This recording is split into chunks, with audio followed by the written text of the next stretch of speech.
Chapter 1. The Night Shift. The rhythmic hum of the lorry's engine had become James Bennett's constant companion over the past 25 years. At 47, he'd spent more time with that sound than he had with any person in his life. The endless stretch of the M1 motorway extended before him, its tarmac glistening under the amber glow of street lamps that punctuated the darkness like a string of dying stars. Tonight was different, though. The usual comfort of his nocturnal routine felt hollow as he glanced at the dashboard clock. 2:17 a.m. Another 16-hour shift, the fourth this week.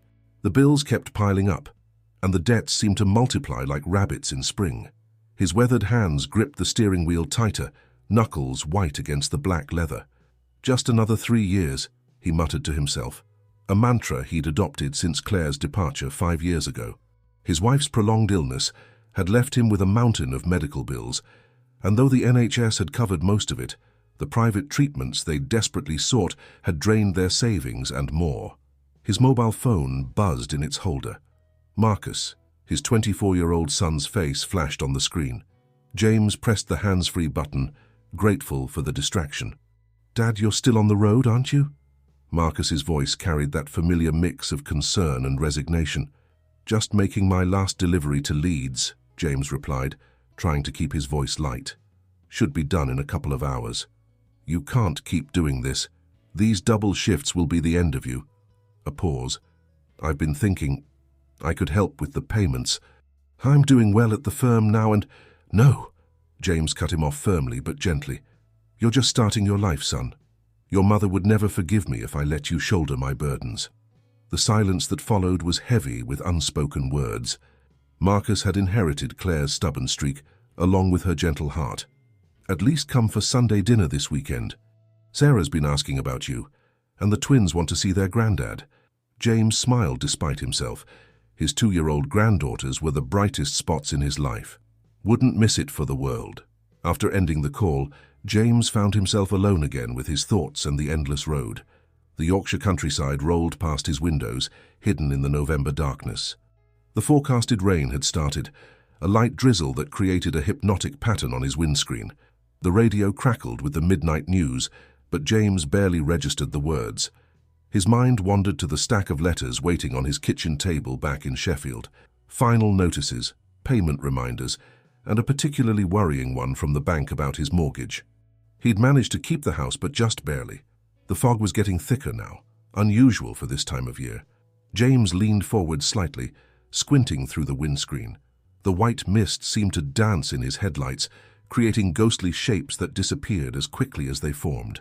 He'd driven this route hundreds of times, but tonight the familiar road felt somehow different, almost ethereal.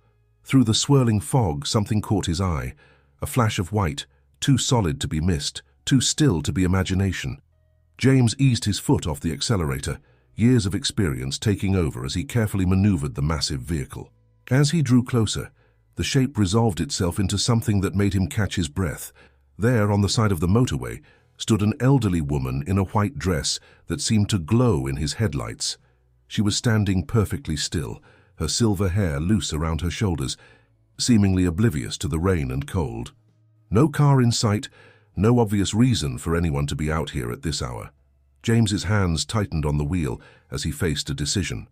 25 years on the road had taught him to be cautious, but something about the woman's stance, lost, vulnerable, yet dignified, stirred memories he'd thought long buried. She reminded him of someone, though he couldn't quite place who. Slowly, carefully, he guided his lorry onto the hard shoulder, his hazard lights cutting through the fog like warning beacons. As he began to pull over, he caught another glimpse of the woman in his side mirror. For a moment, just a moment, she turned to look directly at him, and something in her gaze sent a shiver down his spine. This chance encounter on a foggy night would change everything, though James didn't know it yet. As he reached for his high-visibility jacket and prepared to step out into the rain, he had no idea he was about to come face to face with a ghost from his past, one that would force him to confront memories he'd spent decades trying to forget. Chapter 2. The White Lady. The rain intensified as James climbed down from his cab, his boots hitting the wet tarmac with a splash. The woman stood about 50 yards ahead, her white dress billowing slightly in the wind. As he approached, his torch beam cutting through the darkness. He noticed she wasn't wearing a coat despite the bitter cold. "Ma'am," he called out, keeping his voice gentle. "Are you all right?" The woman turned slowly, and James's torch illuminated a face that seemed both lost and dignified. She appeared to be in her mid-70s, with high cheekbones and eyes that held a familiar quality he couldn't quite place. Her silver hair, now wet from the rain, clung to her face. I seem to have lost my way," she said, her accent refined, distinctly upper class. "I was on the bus to Harrogate, but I must have fallen asleep. When I woke up," she gestured vaguely at the dark countryside around them, "I'm not quite sure where I am." James frowned. Harrogate was nearly 100 miles from where they stood. "You've ended up quite far from your destination, ma'am. We're just outside Leeds." He glanced at his watch. "There won't be any buses at this hour. Let me take you to the nearest hospital to get you checked over." The woman wavered slightly on her feet, and James instinctively stepped forward to steady her. Up close, he noticed how pale she was, her skin almost as white as her dress. "Thank you," she whispered. "You're very kind." As they walked back to his lorry, James couldn't shake the feeling that there was something familiar about her. Perhaps it was the way she held herself, or something in the timbre of her voice that stirred old memories, but his mind refused to make the connection, like a word stuck on the tip of his tongue.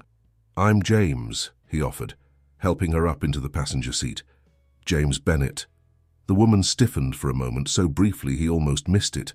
"Margaret," she replied after a pause. "Margaret. Wilson?" The slight hesitation before her surname didn't escape his notice. As James pulled back onto the motorway, he called the hospital to let them know he was bringing in an elderly lady who seemed disoriented. In the cab's warm interior, Margaret sat quietly, her hands folded in her lap. The familiar drone of the engine filled the silence.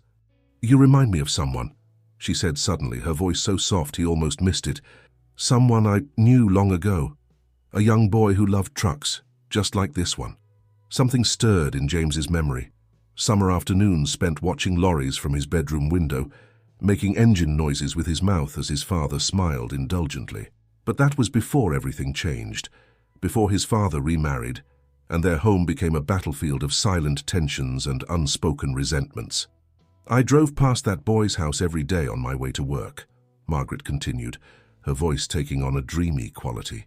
"He would wave at all the trucks, but especially the red ones. His father told me once that the boy dreamed of driving them himself someday." James's hands tightened on the steering wheel. The memory was so specific, so personal, that it sent a chill down his spine. He used to wait by his window every morning, watching for the red lorries that passed by. But how could this stranger know that? "Were you from Sheffield originally?" he asked, trying to keep his voice casual. Margaret turned to look out the window, her reflection ghostly in the dark glass. "I've lived many places," she replied evasively, "made many mistakes along the way. The worst ones are those that hurt the people we're supposed to love." The words hung in the air between them, heavy with unspoken meaning. James felt as if he was putting together a puzzle in the dark, able to feel the pieces, but not quite see how they fit together. Something about this woman, about her words and the sadness in her voice, tugged at memories he'd locked away decades ago. As they approached Leeds General Infirmary, Margaret spoke again. "You know, I had a stepson once." Her voice cracked slightly. "I didn't understand him. Or perhaps I didn't try hard enough to understand.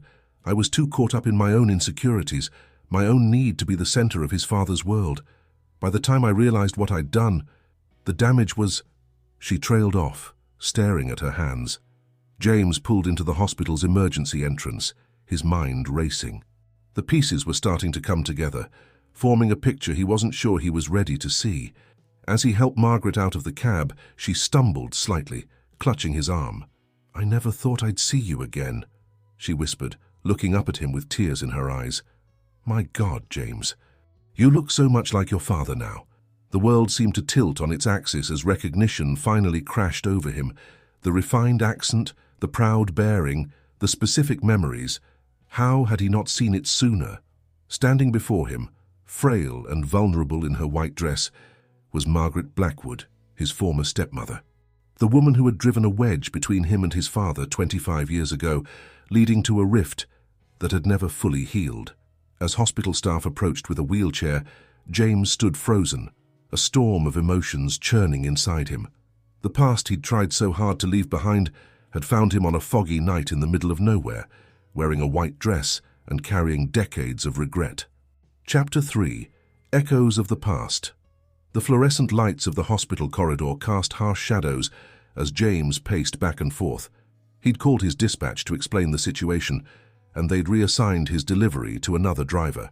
Now, waiting for news about Margaret's condition, he found himself trapped in a whirlpool of memories he'd spent years trying to forget. Summer, 1994. He was 17, and his world had just shifted on its axis. His father, Richard Bennett, had announced his engagement to Margaret Blackwood, a sophisticated literature professor from the university. At first, James had tried to be happy for them. His mother had been gone for 5 years by then, and he wanted his father to find happiness again. "Mr. Bennett?" A nurse's voice pulled him from his reverie. "Your stepmother is asking for you." James almost corrected her. Margaret hadn't been his stepmother for over 2 decades, but instead just nodded and followed her to the room. Through the window, he could see Margaret sitting up in bed, looking smaller and more fragile than she had in his memories. Gone was the imposing woman who had ruled their household with cutting remarks and disapproving glances. "The doctor says it's mainly exhaustion and mild dehydration," the nurse explained. "She'd been wandering for nearly 3 days, it seems.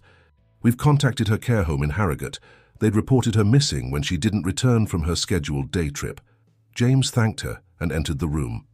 Margaret's eyes found his immediately, and he saw in them something he'd never seen before: vulnerability.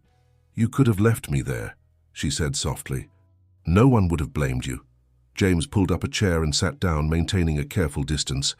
"That's not who I am," he replied simply. "No," Margaret agreed, her voice thick with emotion. "You're your father's son. He always saw the best in people too." She paused, twisting the thin hospital blanket between her fingers. "Even when they didn't deserve it." The mention of his father opened a fresh wound. "How is he?" James asked, realizing he hadn't heard anything about Richard in years.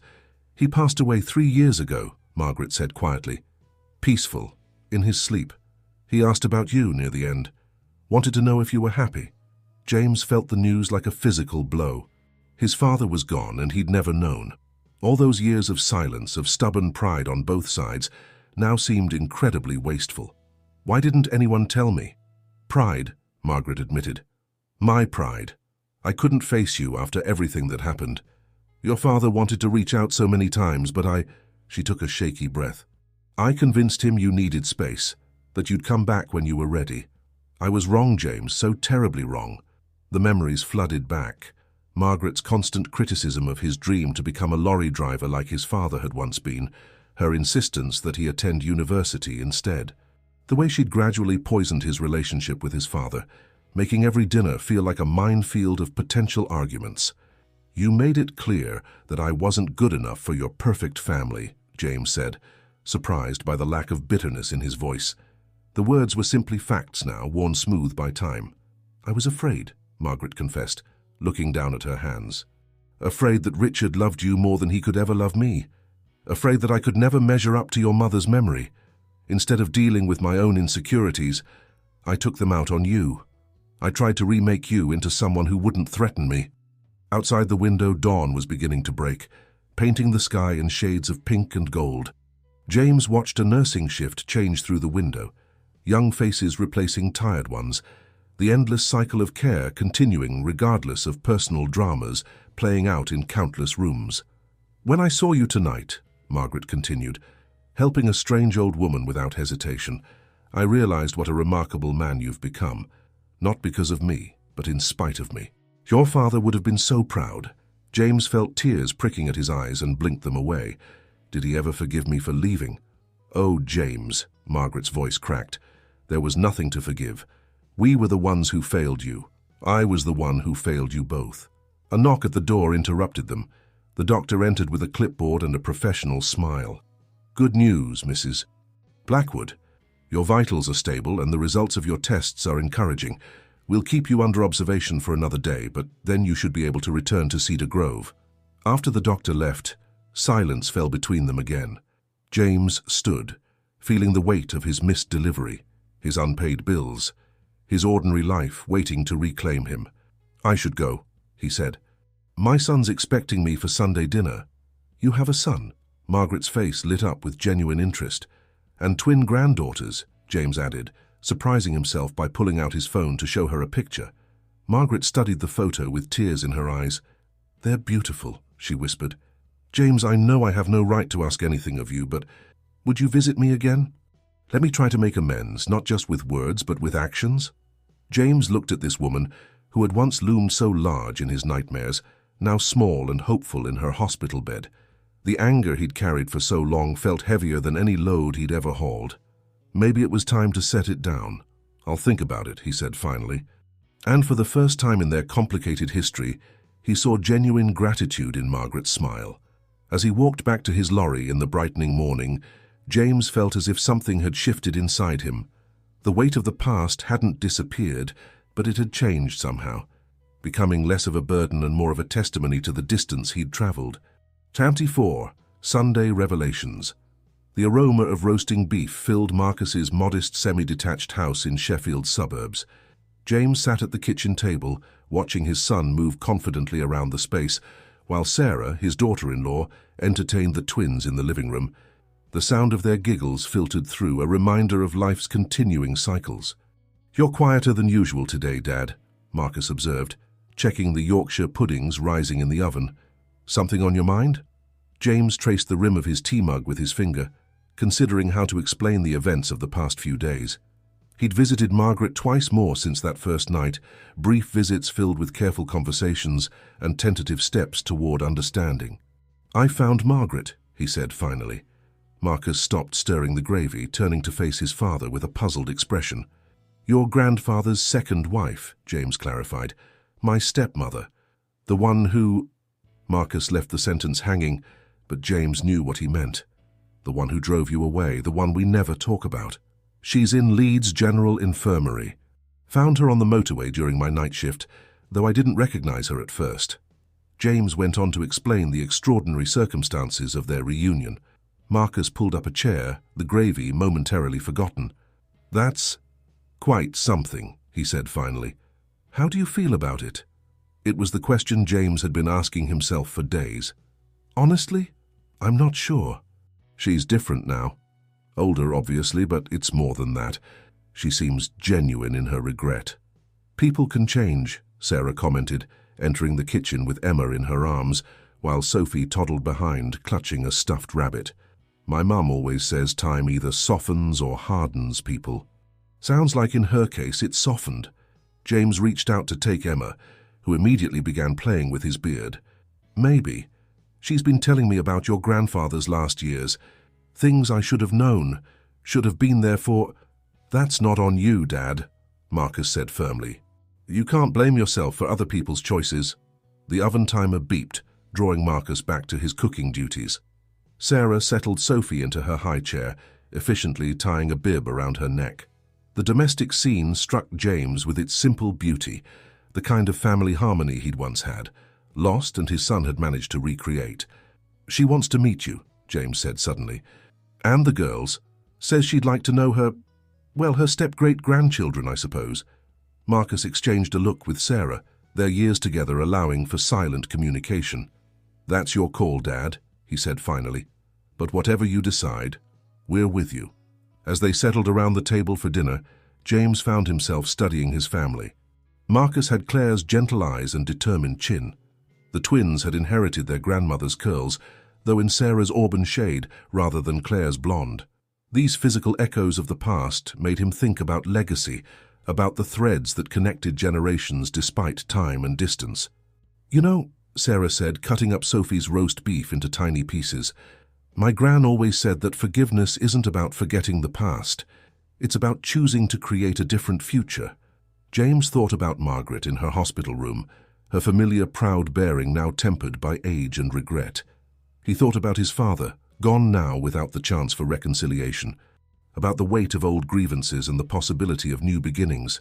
"She's being transferred to a care home closer to Sheffield," he found himself saying, requested it specially, says she wants to be near family. The word felt strange on his tongue when applied to Margaret. "The one near Ecclesall?" Sarah asked, Her professional interest piqued. As a nurse, she knew most of the care facilities in the area. "That's a good place. I've worked some shifts there." James nodded. "Cedar Grove agreed to the transfer. She'll be here next week." "Well," Marcus said, lifting his glass, "here's to second chances then." The twins, mimicking their father, raised their plastic cups of juice with serious expressions, making everyone laugh. The tension of the conversation dissolved into the warm atmosphere of family dinner, but James felt something shift inside him. A door that had been firmly closed for decades had cracked open, letting in a shaft of light. After dinner, while Sarah put the twins to bed, Marcus followed his father out to his car. The evening air was crisp with approaching autumn, and the street lamps cast long shadows on the pavement. "Dad," Marcus said, leaning against the car door, "something else is bothering you? What is it?" James sighed. His son had always been perceptive, just like Claire. Margaret mentioned something about making amends with actions, not just words. "I can't help wondering what she meant by that." "Does it matter?" Marcus asked gently. "You've already shown more forgiveness than many would in your position." "I suppose not," James replied. But something about Margaret's words and the intensity with which she'd spoken them nagged at him. There was more to this story. He was certain of it. As he drove home through Sheffield's familiar streets, James found himself taking the long route that passed by his old family home, the house where he'd grown up, where Margaret had entered their lives, where everything had changed. The windows were dark now, belonging to strangers, but the memories remained bright and clear. He thought about Margaret's words again, about making amends, about his father's final years which he'd missed, about the weight of regret that seemed to hang over them all. Perhaps it was time to not just acknowledge the past, but to truly understand it. His mobile buzzed, a text from the hospital. Margaret had been asking for him again. Tomorrow, he decided. Tomorrow he would go back, and this time he would ask the questions he'd been afraid to voice for 25 years. Chapter 5. The Truth Emerges. The care home's visiting room was painted a cheerful yellow, with large windows overlooking a well-tended garden. Margaret sat in a high-backed armchair, her silver hair neatly styled, wearing a blue cardigan that made her look more like someone's grandmother than the formidable woman from James's memories. "I've been going through some papers," she said, after they'd exchanged pleasantries. A folder lay in her lap, its edges worn with age. "Things I should have shared long ago." James settled into the chair opposite her, noting how her hands trembled slightly as she opened the folder. "What kind of papers?" "Letters, mainly. From your father." She withdrew several envelopes, their paper yellowed with time. "He wrote these over the years after you left. Letters he never sent." James felt his throat tighten. "Why didn't he send them?" "Because I convinced him not to." Margaret's voice was heavy with regret. "I told him you needed space, that pushing too hard would only drive you further away. But the truth is, I was afraid." "Afraid of what?" "Afraid that if you came back, you'd see through me, see what I'd done."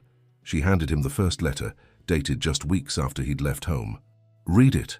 James unfolded the paper carefully, recognizing his father's neat handwriting. "Dear son, I don't know if you'll ever read this, but I need to write it anyway. Something's not right here. Margaret's been acting strange since you left, almost relieved in a way that troubles me. Today I found some old bank statements in her study."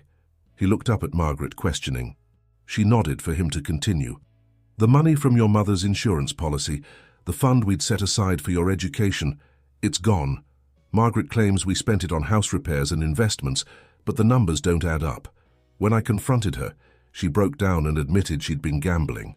All those trips to visit her sister in London were really visits to casinos. I'm writing this letter, but Margaret says sending it will only make things worse, says we need to sort this out ourselves before involving you. Maybe she's right. I don't know anymore. I miss you, son. Love, Dad." James felt as if the air had been sucked from the room. "The education fund. That's why you were so adamant about me not going to university in the end." "Because the money was already gone." Margaret nodded, tears streaming down her face. "I'd convinced myself I could win it back. That's why I pushed so hard for you to take that job at the bank instead. I couldn't bear for Richard to find out I'd gambled away his son's future." "But he did find out," James said, the pieces finally falling into place. "Yes. By then I'd gotten help, joined Gamblers Anonymous, but the damage was done." She pulled out another letter, dated 3 years later. "This is when everything changed. The second letter was shorter, the handwriting less steady. James, I've made a terrible mistake letting pride and shame keep me from reaching out. Margaret's finally told me everything. About the gambling, about how she manipulated things between us. I want to make this right, son. Please call me. Dad. He never sent this one either, Margaret said quietly. He had a stroke the next day. When he recovered, his memory was patchy. He remembered you, remembered loving you, but many of the details had become confused. In some ways, perhaps that was a blessing. James sat back, feeling overwhelmed. The past he'd thought he understood was reshaping itself before his eyes. Why tell me all this now? Because I'm dying, James. Margaret said it simply, without drama. Heart failure. The doctors give me 6 months, perhaps a year. And I cannot leave this world without trying to make amends for what I stole from you. Not just the money, but the years with your father that should have been yours. She reached for another document in the folder, this one newer. I've signed everything I own over to you. The house in Harrogate, my savings, everything. It's not enough to make up for what I took, but I don't want your money, James interrupted, but Margaret held up a hand. Please, let me finish. This isn't just about money. It's about legacy. Your father's grandfather built that house in Harrogate. It should have been your inheritance all along. And there's something else. She pulled out one final envelope, sealed and new. Her letter explaining everything in case I can't find the courage to tell you in person. About the gambling, about how I drove you away, about your father's final years. The truth, all of it. James stared at the envelope, feeling the weight of unspoken words it contained. Outside, the garden sparkled with early morning frost, and somewhere in the distance, a church bell tolled the hour. Time, he realized, was both their enemy and their redemption. Keep your house, he said finally. But the truth, that I'll take. Margaret's hands shook as she handed him the letter. Your father never stopped loving you, James. That's the most important truth of all. As James left the care home that morning, the sealed letter tucked carefully in his jacket pocket, he felt as if he was carrying both a burden and a gift. The past, he was learning, was never truly finished. It lived on in letters unread, words unspoken and truths finally faced in the gentle light of forgiveness. Chapter 6. Weight of Words. The sealed envelope sat unopened on James's kitchen table for 3 days. He'd find himself staring at it during his morning coffee or late at night after his shifts, but something held him back from breaking the seal. Some truths once known couldn't be unknown. Finally, on a rainy Wednesday afternoon, he called Marcus. I need you here for this, he said simply, and his son understood. An hour later, they sat across from each other at the kitchen table, the envelope between them like a bridge or a barrier. James wasn't sure which. He told Marcus everything Margaret had revealed about the gambling, the education fund, and his father's unsent letters. Marcus listened without interrupting, his expression thoughtful. When James finished, he asked, Do you want me to read it first? James shook his head. Together, he said, carefully breaking the seal. The letter was handwritten on expensive stationery, Margaret's elegant script filling several pages. Dear James, by the time you read this, you'll know about the gambling, about your father's letters, about my terminal diagnosis. But there's more to the story. Things I've never told anyone, things your father never knew. The gambling didn't start with me. It started with my father, who lost our family fortune when I was young. I grew up watching my mother take in washing to make ends meet, promising myself I would never know that kind of shame again. When I married your father, I thought I'd finally found security, but then I found the insurance policy money from your mother, and something in me broke. The old compulsion, the one I'd inherited from my father, took over. I convinced myself I could double it, triple it, give you an even better future. Instead, I lost everything. The worst part wasn't losing the money. It was watching you grow up to be so much like your mother, kind, hard-working, genuine, everything I had tried and failed to be. My criticism of your dreams, my constant pushing for you to be better, it was all my own inadequacy projected onto you. Your father suspected something was wrong long before he found the bank statements. The night you left home, he confronted me fully for the first time. You've driven away my son, he said, and I let you do it. He was right. I had manipulated him as much as I had you, playing on his fears about your future to justify my controlling behavior. The stroke that followed his discovery of the truth was partly my fault, I believe. The stress of realizing how thoroughly I had betrayed his trust was too much. When he recovered and his memory was affected, I told myself it was a chance to start fresh.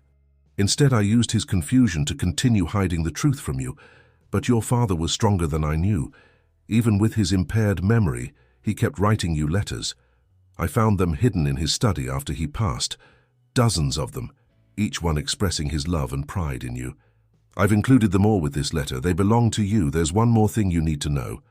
Your father did manage to send you one letter, about a year before he passed. When it came back unopened, he was heartbroken. I later learned you had moved from that address months before. I should have tried harder to find you, should have told him your new address when I discovered it. This is just one more regret in a long list of wrongs I can never fully right. The house in Harrogate and the money. It's not charity or conscience money, it's your inheritance, what should have been yours all along. I've spent the last 15 years living modestly and investing carefully, trying to rebuild what I destroyed. It's not the same amount, but it's something. More importantly, accepting it would mean fulfilling your father's final wish. He wanted you to have a chance at an easier life, even if he couldn't provide it himself. You don't have to forgive me, James, but please, forgive your father for trusting me. He loved you more than anything in this world, and my greatest sin was coming between that love. With deepest regret and hope for your future, Margaret. James set the letter down carefully, aware of Marcus's hand on his shoulder. The kitchen was silent, except for the soft ticking of the clock and the distant sound of traffic outside. Dad? Marcus's voice was gentle. I need to see those other letters, James said finally. The ones my father wrote. We'll read them together, Marcus promised. But first, I think we need to talk about what this means for you. For us. James looked at his son, this remarkable young man who had somehow grown up without carrying forward any of the bitterness that had marked his own life. What would you do? He asked. Marcus considered for a moment. I'd remember what Sarah said about forgiveness being about the future, not the past, and then I'd think about what kind of future I want to build. Outside, the rain had stopped, and a weak sun was breaking through the clouds. James thought about his father, writing letters that would never be sent, about Margaret trying to rebuild what she had destroyed, about the weight of grudges carried too long and the possibility of setting them down. I need to make a phone call, he said finally, to Cedar Grove. Marcus nodded, understanding in his eyes. The past couldn't be changed, but the future, that was still unwritten. Chapter 7. Letters from Yesterday. The box of letters sat open on Margaret's bed at Cedar Grove, each envelope carefully dated and preserved. James and Margaret spent the afternoon going through them one by one, with Marcus occasionally reading aloud when the emotions became too much for either of them. This one's from Christmas 1995, Marcus said, opening a slightly creased envelope. The paper inside was decorated with a hand-drawn holly border. Dear James, another Christmas without you. I put up the tree today. Remember how you used to insist on hanging that old paper star you made in primary school right at the top? I found it in the attic last week, a bit crushed but still bright. Feels like everything important in my life is like that star now, crushed but hanging on. I drove past your old workplace today. The young man at the petrol station said you'd left months ago, started driving lorries like you always wanted. I felt proud when he said that, proud that you followed your dream despite everything. You're braver than I ever was. I hope wherever you are, you're happy. I hope you know that your old dad thinks about you every day. Love always, Dad. James closed his eyes, remembering that paper star. He'd made it when he was 7, and his mother had helped him cover it in gold glitter that seemed to get everywhere. Every Christmas after she passed, hanging that star had been their special tradition. He kept it, Margaret said softly. The star. It's in a box in the Harrogate house, along with your other childhood things. I could never bring myself to throw any of it away. Marcus pulled out another letter, this one from summer 1997. The ink had faded slightly, but Richard's neat handwriting was still clear. Dear son, saw a red lorry today that reminded me of the ones you used to watch from your window. The driver gave me a friendly wave, just like you used to do. Made me think about all those conversations we had about your dreams before I let other people's expectations cloud my judgment. I ran into your old teacher, Mrs. Hopkins, at the shops. She remembered how you used to draw trucks in the margins of your homework, Said you were always kind to the new kids, always shared your lunch with Tommy Peters when his family was struggling. That boy has a good heart, she told me, just like his dad. I wish I deserved that comparison. Love, Dad. James reached for the letter with trembling hands. I remember Mrs. Hopkins. She was the only one who didn't laugh when I said I wanted to drive lorries instead of going to university. There are dozens more, Margaret said, gesturing to the box. He wrote to you almost every week, even when the stroke affected his writing. The later ones are harder to read, but the love in them. She trailed off, dabbing at her eyes with a tissue. Marcus pulled out one of the final letters, dated just months before Richard's passing. The handwriting was shaky, but the words were clear. My dear boy, the doctors say I'm not doing too well, but I don't want you to worry. I've had a good life, even if I made some terrible mistakes along the way. The worst was letting you go, letting pride and foolishness come between us. I dream about you sometimes, not as the grown man you must be now, but as that little boy who used to sit on my lap in my own lorry cab, pretending to drive. You were fearless then, and I suspect you still are. You get that from your mother. There's so much I want to tell you, so much I need you to know, but mostly just this. I'm sorry and I love you, and I'm so proud of the man you've become. Always your dad, Richard. The room fell silent as Marcus finished reading. Outside, the care home's garden was alive with early evening activity. Residents taking their constitutional walks, staff changing shifts, visitors coming and going. Life continuing its steady flow while time seemed to stand still in this small room filled with yesterday's words. He knew, James said finally, his voice rough with emotion. About the gambling, about everything, but he still tried to protect you. He looked at Margaret, seeing not the manipulative stepmother of his youth, but a broken woman who had spent decades trying to atone for her mistakes. He was a better person than I deserved, Margaret replied softly. Than either of us deserved, perhaps. No, James shook his head. He was exactly what we needed. We just couldn't see it then. Marcus gathered the letters carefully, returning them to their box. What happens now, Dad? James looked around the room, at the box of letters that had waited so long to be read, at Margaret watching him with anxious hope, at his son who had somehow inherited all the best parts of their complicated family history. Now, he said, we stop letting the past write our future. The evening sun slanted through the windows, casting long shadows, but also illuminating the room with a warm, forgiving light. In that moment, James felt the weight of decades of misunderstanding and hurt begin to lift, replaced by something that felt surprisingly like peace. Chapter 8. New Horizons. The Harrogate house stood grand and imposing in the autumn sunlight, its Victorian architecture a testament to more prosperous times. James parked his car in the gravelled driveway, Marcus and Sarah beside him, the twins secured in their car seats, still sleeping from the journey. It's beautiful, Sarah whispered, taking in the red brick facade and elaborate cornices. And you said your great-grandfather built this? James nodded, retrieving a heavy set of keys from his pocket. Margaret's keys. She'd insisted he come see the house, even if he wasn't sure about accepting it. He was a successful merchant, he explained. Built it in 1889 for his growing family. The front door opened with a soft creak, revealing a hallway lined with dark wood paneling and faded wallpaper. The air inside was still and slightly musty, heavy with the weight of history and untold stories. Look at this, Marcus called from what appeared to be a study. James followed his voice to find his son standing before a wall of photographs, decades of family history captured in sepia and black and white prints.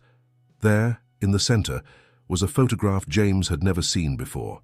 His father, as a young man, standing proudly beside a red lorry, his own father's arm around his shoulders, the same dream passed down through generations.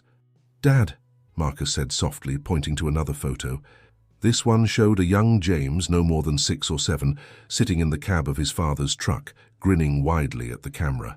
Beside it was a more recent edition, a newspaper clipping about Marcus's law firm, carefully framed. She kept track of us, Sarah realized, gently touching the frame. All these years she was collecting these memories. James moved through the house like a man in a dream, each room revealing new connections to his past. In what had been his father's bedroom, he found the box Margaret had mentioned, filled with childhood treasures he'd thought lost forever. The paper star somewhat crushed but still glittering faintly. His first toy truck. A collection of school reports praising his kind heart and determined spirit. In the kitchen, Sarah managed to get the old kettle working, and they sat around the large oak table, the twins now awake and exploring their new surroundings with delighted curiosity. "What are you thinking, Dad?" Marcus asked, watching his father's contemplative expression. James ran his hand along the table's worn surface, feeling the scratches and dents that spoke of decades of family meals, conversations, and decisions made. "I'm thinking about what your mother would say about all this." Sarah smiled, bouncing Emma on her knee. "She'd tell you to stop overthinking it and do what feels right in your heart." "Margaret's offer," James began, then paused as Sophie climbed into his lap, demanding attention. "It's not just about the house. She wants to set up a trust fund for the twins' education, says she wants to ensure no one else's future gets gambled away."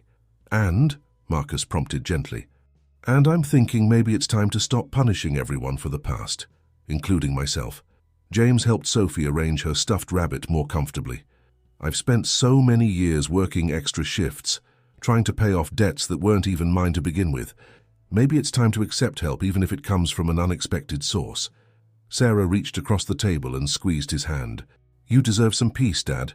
We all do." The sound of a car pulling up outside drew their attention. Through the window, they could see a care home van and two nurses helping Margaret out. She had insisted on coming to see them settled in, even if just for a short visit. As James went to meet her, he noticed how she hesitated at the front step, as if unsure of her welcome in this house that held so many memories, both bitter and sweet. "The girls are awake," he said, offering his arm. They'd love to meet their great-grandmother properly. Margaret's eyes filled with tears at the word, but she straightened her shoulders and took his arm. "I'd love that too," she said softly, "though I'm not sure I deserve the title." "Maybe," James replied, helping her up the steps. "It's not about deserving. Maybe it's about choosing to be better day by day." Inside, the sounds of family life had already begun to warm the old house, the twins' laughter echoing through the halls, Sarah and Marcus's gentle banter, the kettle whistling for a fresh round of tea. The past wasn't forgotten, but it was finally finding its proper place, as a foundation to build upon rather than a weight to carry.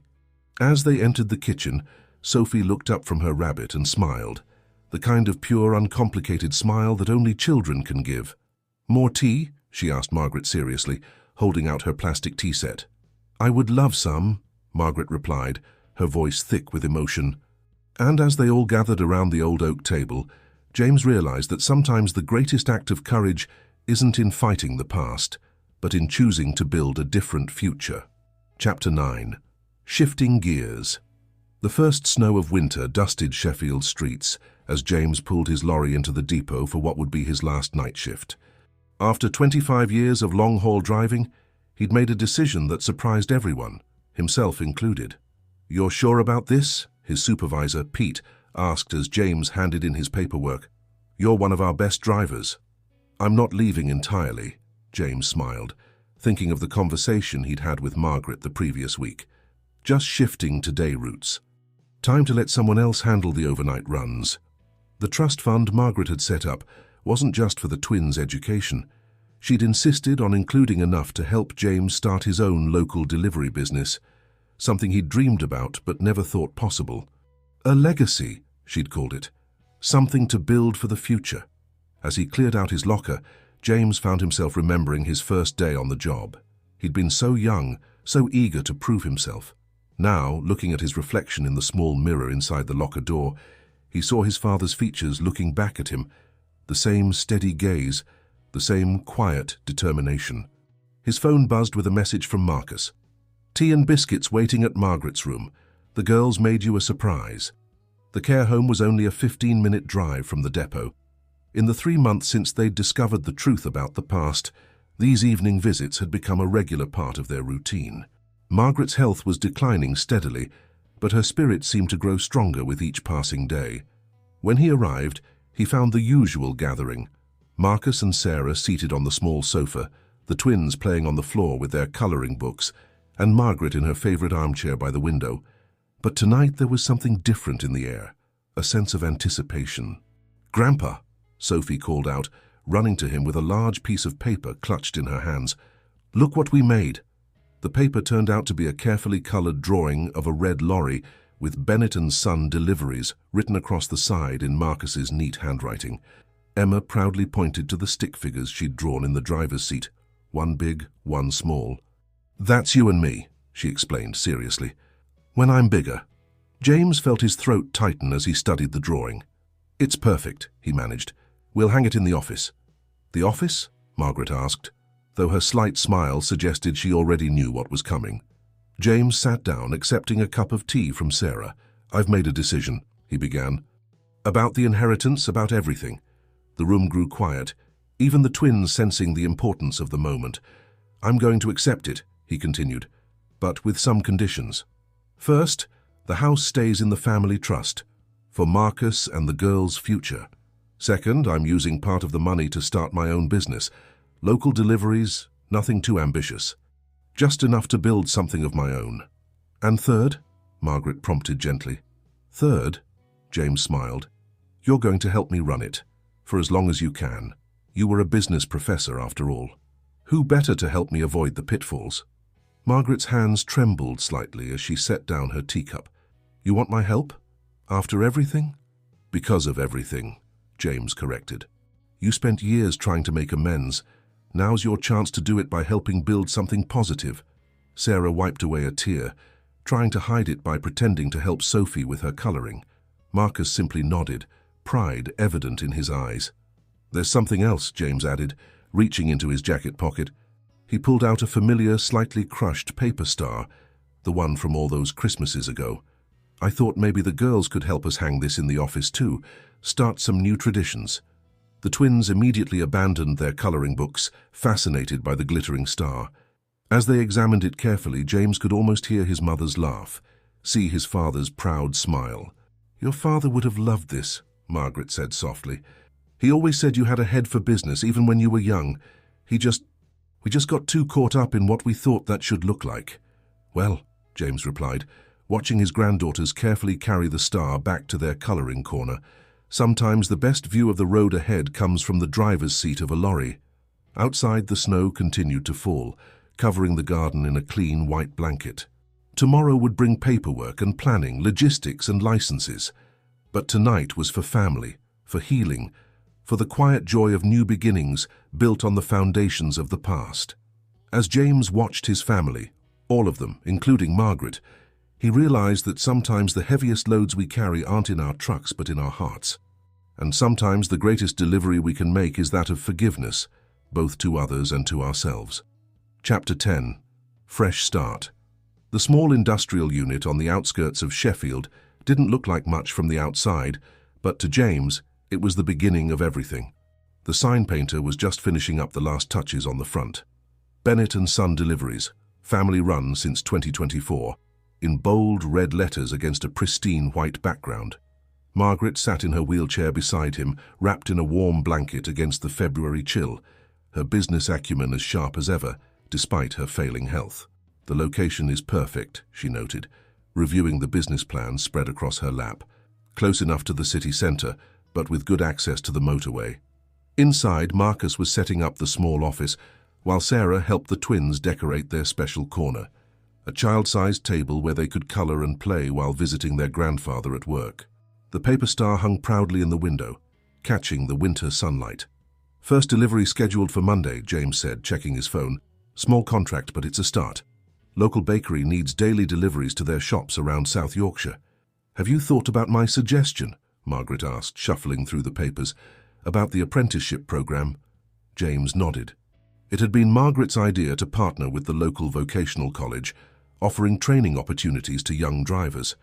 "Giving others the chance I wished I'd had at their age," she'd said. "Already spoke to the college. They're sending over their first candidate next week." He paused, watching a young man walk past the unit, looking at the sign with interest. "Speaking of which," the young man hesitated, then turned toward them. He couldn't have been more than 20, wearing a worn jacket and carrying a folder of papers. "Excuse me," he called out, approaching them. "I saw your sign. Are you hiring?" James exchanged a look with Margaret. "Might be," he replied. "Got any experience?" "Not with driving," the young man admitted. "But I've been trying to get my HGV license. Everyone wants experienced drivers, though. It's hard to get a start." "What's your name, son?" "Tommy. Tommy Peters, Jr." James felt his breath catch. The name brought back his father's letter, Tommy Peters, the boy he used to share his lunch with at school. "Any relation to Tommy Peters from Ecclesall?" The young man's face lit up. "That's my dad. Did you know him?" Margaret reached over and squeezed James's hand, recognizing the moment for what it was, life coming full circle. "Why don't you come inside?" James said, gesturing to the office. "Let's talk about that apprenticeship program we're starting." As they made their way inside, Sarah was helping the twins hang up their latest masterpiece, a colorful drawing of the whole family, including Margaret in her wheelchair, all standing in front of a red lorry. Emma had written "Our family business" across the top in wobbly letters. "First order of business," Margaret announced, her professor's voice coming through, "is setting up proper training protocols. I've drafted some initial documents." She pulled out a thick folder from her bag. Marcus laughed. "Some things never change, do they?" Still the organized professor. "Some things do change, though," she replied softly, watching James show Tommy around the small but immaculate warehouse. Sometimes for the better. The afternoon passed in a flurry of activity, paperwork being signed, plans being made, dreams taking shape. Tommy turned out to be eager and quick to learn, reminding James of himself at that age. Margaret held court from her wheelchair, dispensing business advice and occasional life wisdom, while the twins helped by drawing delivery routes on their toy map.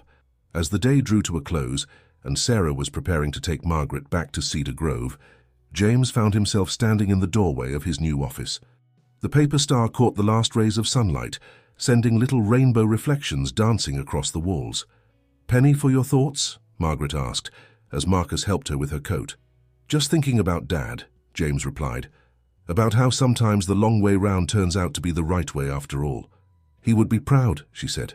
"Not just of this," she gestured at the building around them, "but of who you've become, who we've all become." Sophie came running up, clutching a new drawing. "Look, Grandpa, I drew Tommy in the truck too." The drawing showed their red lorry, now with an additional stick figure in the passenger seat. "For training," Sophie explained seriously. "Perfect," James smiled, already reaching for the drawing pins. "That's exactly right, love. We're all learning together." As he pinned the drawing to the board, next to the growing collection of family artwork, James caught sight of his reflection in the window. For a moment, he thought he saw his father's smile in his own, and he could almost hear the old man's voice.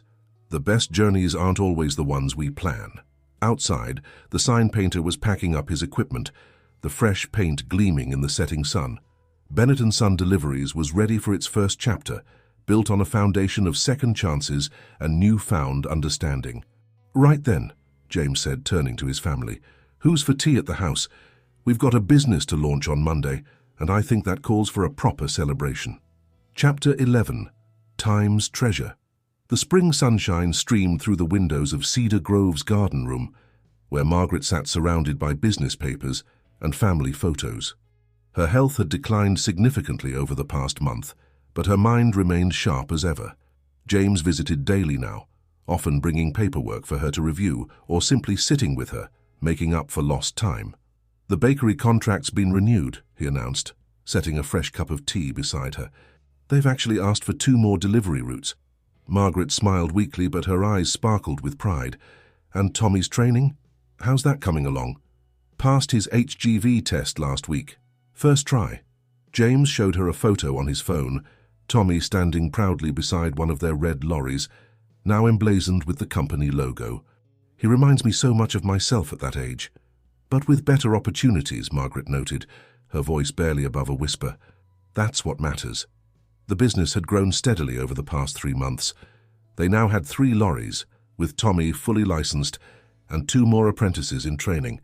The local paper had even run a small feature about their apprenticeship program, highlighting how it was giving young people a chance at a career they might otherwise have missed.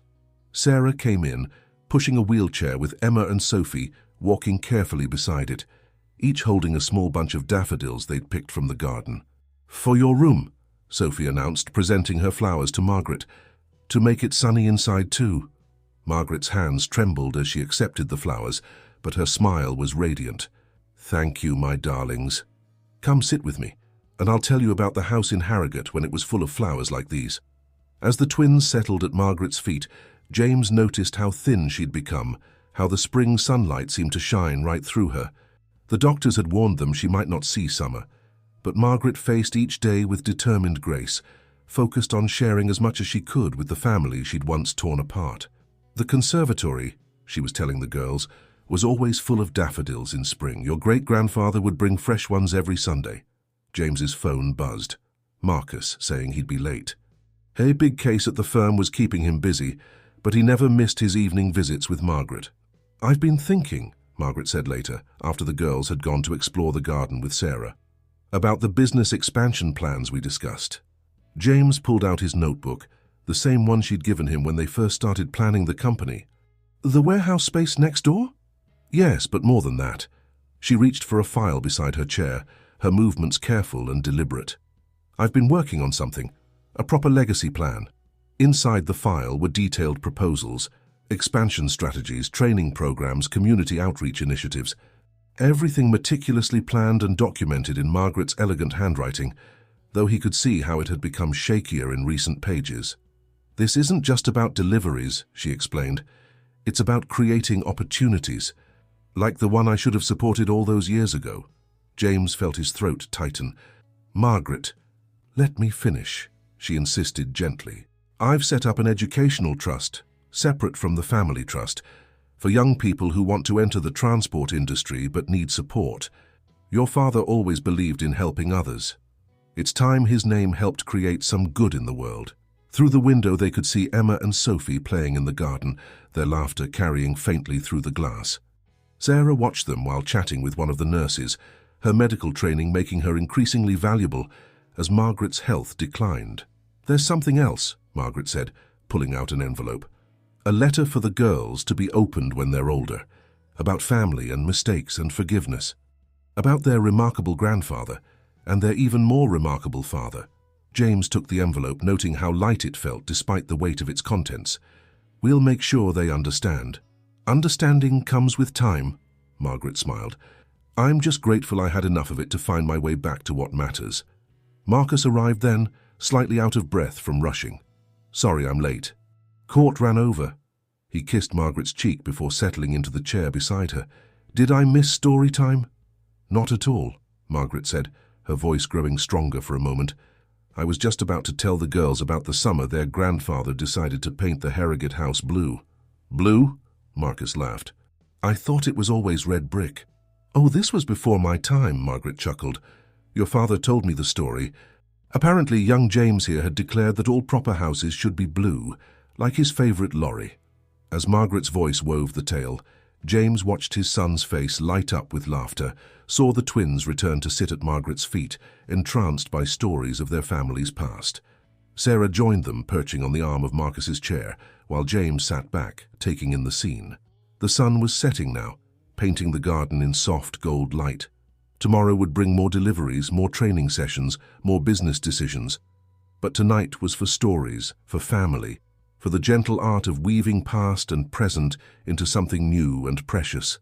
"And that," Margaret concluded, her voice growing tired but her eyes still bright, "is why there's still a patch of blue paint behind the garden shed, if you know where to look." "Can we see it?" Sophie asked eagerly. "Soon," Margaret promised, reaching out to stroke the little girl's hair. "Very soon." Chapter 12. Full Circle. 1 year later, the gardens of the Harrogate house bloomed with summer flowers. The old Victorian mansion had come alive again, its rooms filled with the sound of children's laughter and family gatherings. James stood in what had once been his father's study, now converted into the headquarters of Bennett & Son Deliveries, watching his growing fleet of red lorries through the window. Margaret hadn't lived to see the business's first anniversary, but her influence was everywhere. The educational trust she'd established had already helped 5 young drivers get their start in the industry. The apprenticeship program, now named the Margaret Blackwood Training Initiative, had become a model for other companies in the region. "Dad?" Marcus appeared in the doorway holding a familiar box. Found this while clearing out the last of the storage rooms. Inside were more of Richard's letters, these ones dating back even further than the ones they'd discovered before. At the bottom of the box lay a photograph James had never seen, his father as a young man, standing proud beside his first lorry, with James as a toddler in his arms. "Look at this," Marcus said, pulling out an old newspaper clipping. The yellowed paper showed a much younger Richard Bennett, standing in front of this very house. The headline read, "Local transport company helps community during winter crisis." "I remember that winter," James said softly. "Dad organized a volunteer delivery service during the heavy snows, made sure elderly residents got their supplies, drove people to hospital appointments.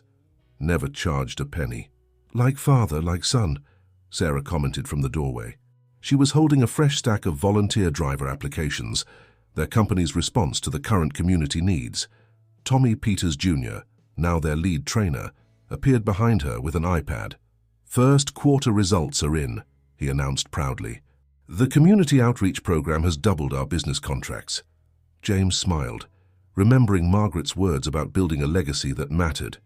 On his desk sat her last gift to the family, a leather-bound business journal filled with her final thoughts and advice, ending with a simple message: "The greatest delivery any of us can make is to carry hope to others." The twins burst into the study, now 7 years old and full of energy. "Grandpa," Sophie called out, "come see. We found something in the garden." Behind the old garden shed, partially hidden by climbing roses, the patch of blue paint still remained, a small reminder of childhood dreams and second chances. Emma ran her hand over the faded color. "Can we paint our room this color?" she asked hopefully. "I think," James replied, sharing a knowing look with Marcus, "that blue might be just perfect." Later that evening, as the family gathered for their weekly Sunday dinner in the grand old dining room, James looked around the table. Tommy and his father, the original Tommy Peters, were there, both now part of the extended Bennett family. Sarah's parents had joined them too, along with several of their apprentice drivers who had nowhere else to go on Sundays. The paper star, now carefully preserved in a frame, hung in pride of place above the fireplace. Beside it, a portrait of Margaret watched over them all, her gentle smile seeming to approve of what her final act of redemption had helped create. "I've been thinking," James announced as they finished their meal, "about what Dad used to say about journeys. That the best ones aren't always the ones we plan," Marcus offered. "That's right." James stood, raising his glass. "But he also used to say that every journey needs 3 things: a starting point, a destination, and most importantly, good company along the way." He looked around at the faces of his family, both blood and chosen, and felt the weight of the past finally lift completely. The old hurts had transformed into healing, the ancient grudges into grace. "To good company," he said simply. "To good company," they echoed. Outside, the summer evening painted the sky in shades of gold and pink. One of their red lorries turned into the driveway, returning from its last delivery of the day. On its side, beneath the company name, was their new motto, suggested by the twins and approved by everyone: "Delivering more than parcels, we deliver hope." James thought about the long road that had led here, through hurt and healing, loss and love, endings and new beginnings. He thought about Margaret's courage in facing her mistakes, about his father's unwavering love expressed in letters never sent, about the power of forgiveness to transform not just the past, but the future. In his pocket, he carried one final letter from Margaret to be added to the collection she'd left for the twins. In it, she'd written, "Sometimes the longest journeys lead us right back home, not to the place we left, but to the place we were always meant to be." As the family moved to the garden for dessert, their laughter echoing across the grounds, James knew she had been right. Every delivery, every mile, every choice had led to this moment, not an ending but a continuing journey, made sweeter by the understanding that sometimes the most precious cargo we carry is the love we share along the way. "Come on, Grandpa," the twins called from the garden. "We're planning tomorrow's routes." James smiled, heading out to join them. After all, tomorrow's journeys were waiting to begin.